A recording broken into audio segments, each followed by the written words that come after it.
Does the mention of Google Analytics 4 send shivers through your bones as a LinkedIn advertiser? Never fear. I'm walking you through everything you need to know about GA4 on this week's episode of the LinkedIn Ads Show.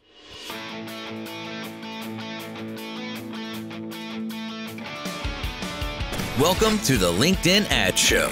Here's your host, AJ Wilcox. Hey there, LinkedIn Ads fanatics.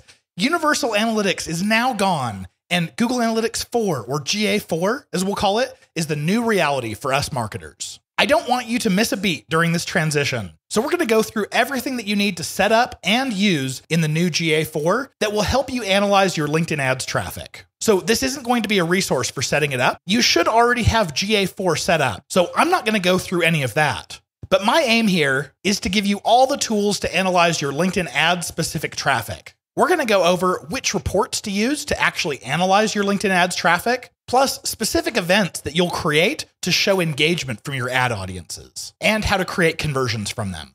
First, I wanted to highlight a review here.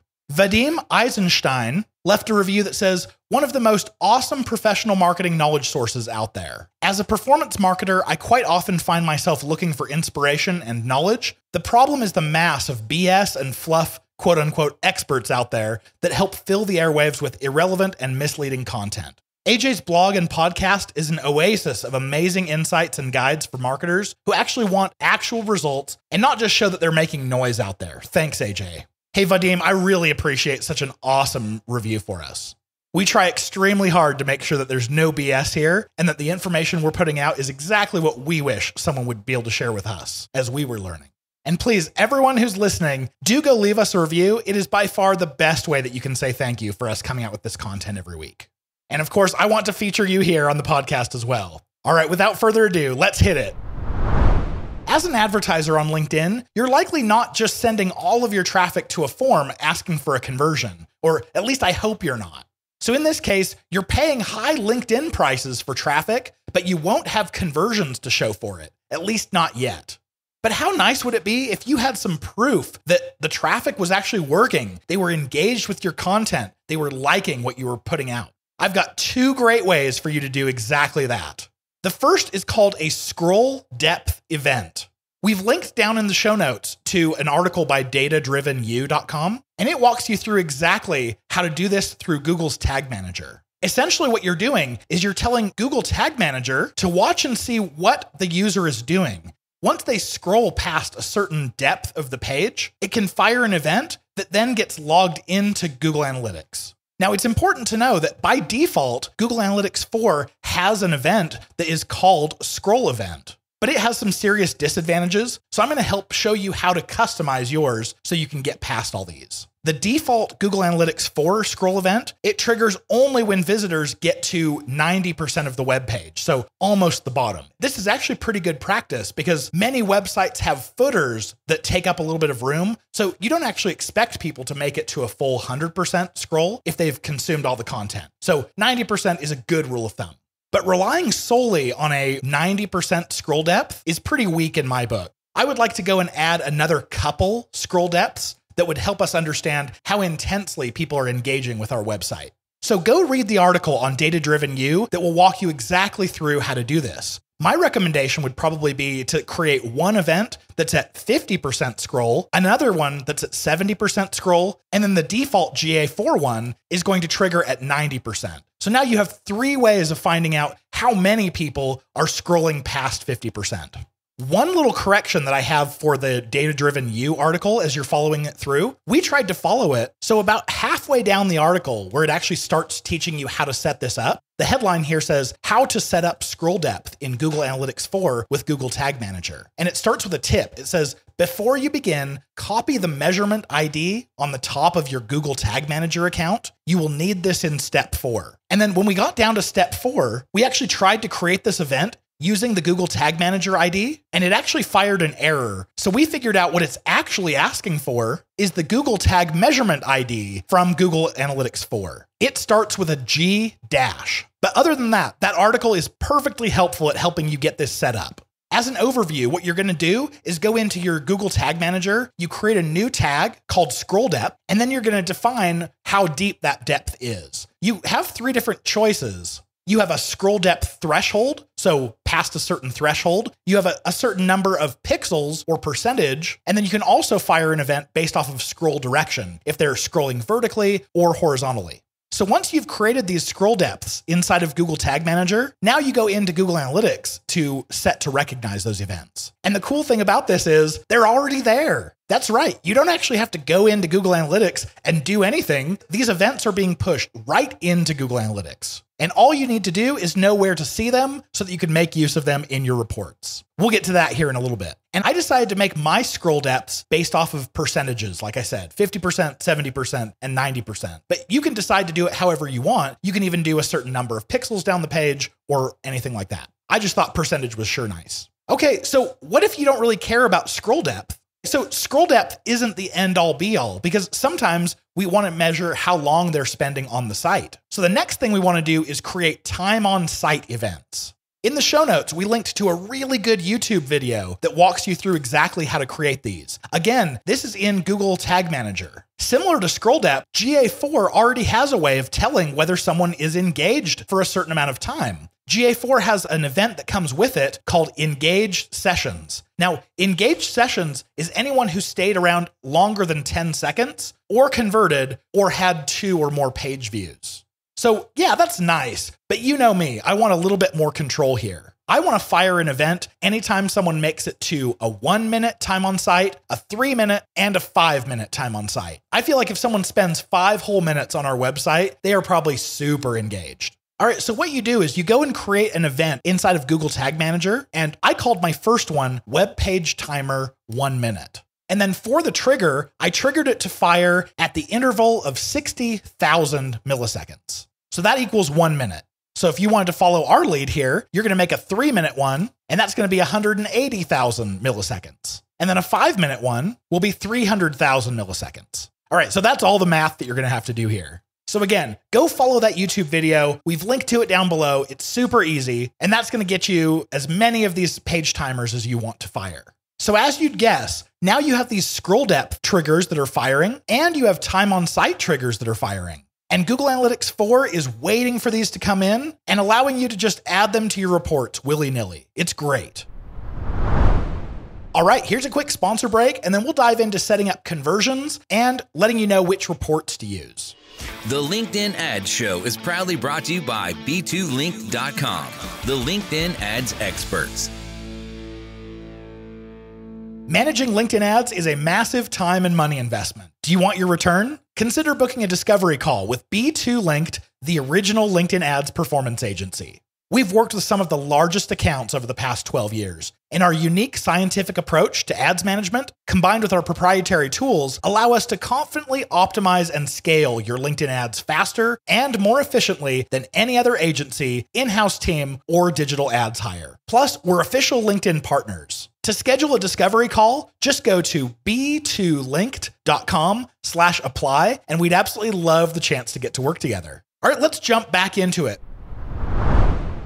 We're going to be setting up conversions. So the way that GA4 works is everything is an event. Every page view is an event. These scroll depth triggers and these page timers, all of them are events. Conversions are an event. You get the idea here. Okay, so all conversions are in GA4 is just an event that you've told LinkedIn, this is really serious to me. I want to call it a conversion. And that's really easy to do. What you do is you go into the cog, the admin cog inside of GA4, and underneath property, you click on events. Now you'll see a list of all of the different events that GA4 is tracking. If you've been following along, you might see here a scroll depth 50%, a scroll depth 70%, a scroll depth 90%, a web page timer for 1 minute, 3 minutes, and 5 minutes. Okay, that's great. Over in the right-hand column, you'll see this toggle switch called Mark as Conversion. So let's say I wanted to mark a 5-minute page duration and a 90% scroll as a conversion for something that I'm monitoring.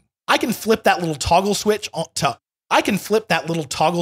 on, and now anytime I'm viewing my reports and it shows conversions, I know I'm tracking one of those things. Or you can keep conversions for when someone fills out a form. This is totally customizable by you. Now, be aware that when you set up an event inside of Google Tag Manager, it's going to take a little bit for Google Analytics 4 to recognize it and to start calculating data based off of it.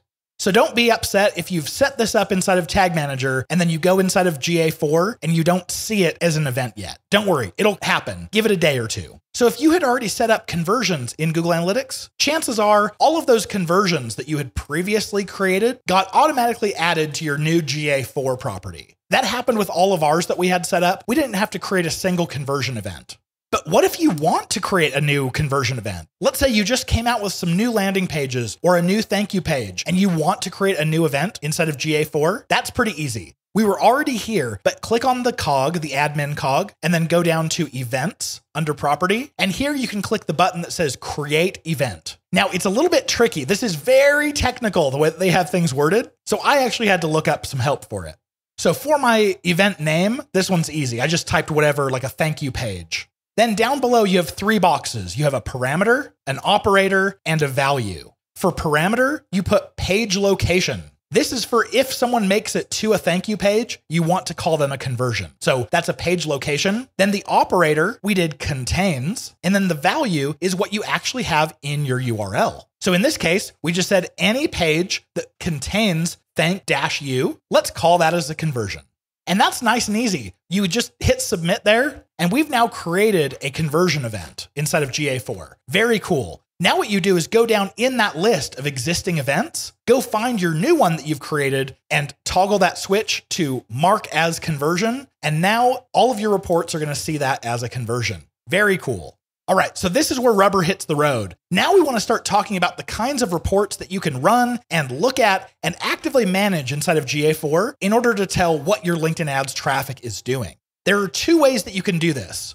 You can either go into reports and look at the pre-made reports and maybe even do some light customizations, or you can go into the Explore menu and create universal analytics used to call a custom report. In full transparency here, what I wanted to do for you is I wanted to go and create an exploration, one of these custom reports that would be really easy for everyone to just be able to import right into their GA4 accounts and use these right off the bat. I jumped into it though and suddenly realized how difficult this was and how unhelpful this is going to be. The challenge that I found here is that in any report, whether it's one of the pre-made reports inside of GA4 or whether you're creating an exploration, like if you're making a custom report, you're limited to being able to see only one event on the page at the same time.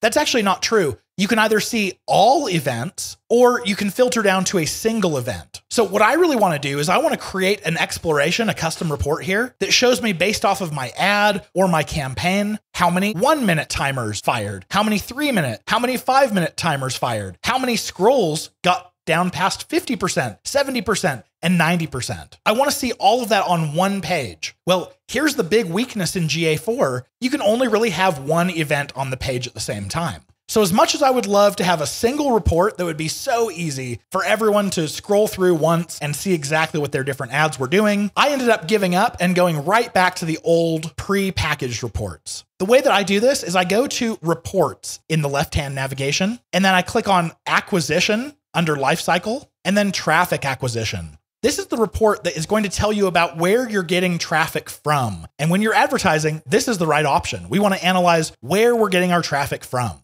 So there are a couple graphs at the top of the page, but as I scroll down to the table down below, which is where I'm going to spend most of my time, I notice that everything that I see here are broad categories like organic social, organic search, direct, email, etc. So right at the top in the header, it says session default channel group. I'm going to click down on that and I want to go to session source / medium.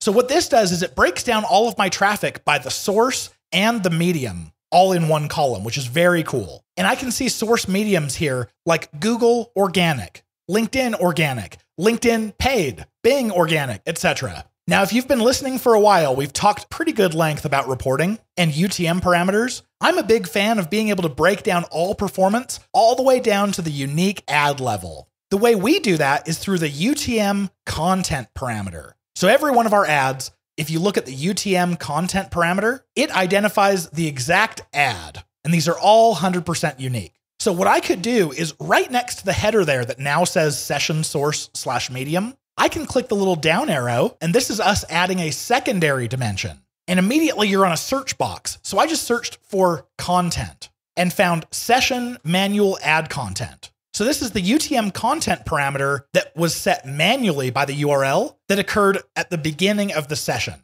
So now as I scroll down, I can see all of those individual unique UTM content parameters and how they performed during this time period. This is way awesome if you want to analyze any individual ad, but maybe that's too much in depth for you. Okay, so you can go back up to where it says session manual ad content and instead click on that and type in campaign and select session campaign. Okay, so now you're looking at each row not just being a single ad, but you're looking at it being a campaign. For us, the way that we treat this inside of LinkedIn ads is the campaign name on LinkedIn is what goes into our UTM campaign variable. So now looking down here, I can see my performance by individual campaign, which the way that we create campaigns describes the audience. It's very cool. I'm trying not to get too geeky outy on you here, but this is really, really exciting. Once you have your table looking like you want it, scroll over to the right until you see a column called event count. Now, right underneath event count, you'll see all events, and that's tracking every single kind of event that you have set up. But as we've talked about in GA4, everything is an event. So you'll see these giant numbers in the thousands or tens of thousands, depending on what you have set up. If I click that down arrow there, I can go and select which event that I want it to filter by. All right, so let's say I want to filter by scroll 50% depth. Now I can go and see which of my campaigns is driving the highest quality traffic because they tend to scroll most of the way down the page. I haven't found a sexier way to do this, so if any of you have, please let us know. And of course, you can always reach out to us at podcast@b2linked.com. So what I'm going to do is I'm just going to keep coming through and selecting a different event. If I want to go see a scroll at 90% or a web page timer at 3 minutes, I can go and select those and analyze my traffic that way. And of course, I'm a huge Excel nerd, so I want to export this into Excel as fast as I can.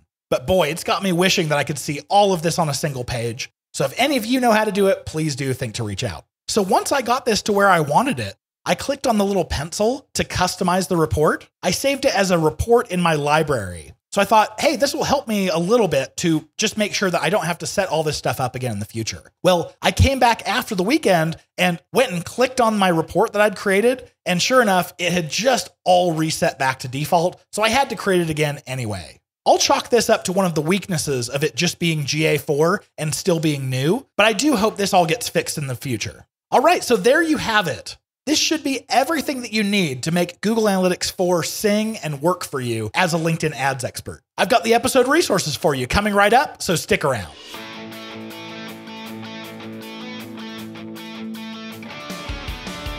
Thank you for listening to the LinkedIn Ads Show. Hungry for more? AJ Wilcox, take it away. All right, here are the resources we talked about. First off, there's a simple link to your Google Analytics login. I find every time I go and search for any sort of Google product, finding the login button is really annoying. So go hit this link and then add this to your bookmarks. Next is the article by datadrivenyou.com, all about how to set up scroll depth tracking. So go follow that one. It's excellent. Followed by the YouTube video that helps you set up your time on site tracking. So go follow those. Literally, we're talking 10 minutes here max, and you can have all these events set up and tracking to your heart's content. No matter where you are on your LinkedIn ads journey, come join the LinkedIn Fanatics community at fanatics.b2linked.com.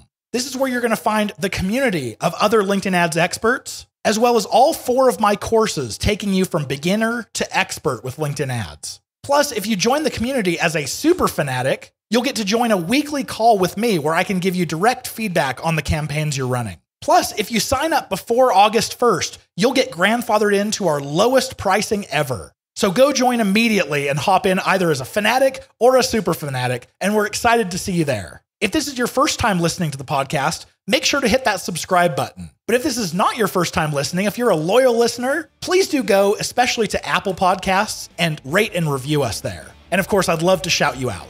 All right, with any questions, suggestions, or corrections, reach out to us at podcast@b2linked.com. And with that being said, we'll see you back here next week, and I'm cheering you on in your LinkedIn ads initiatives.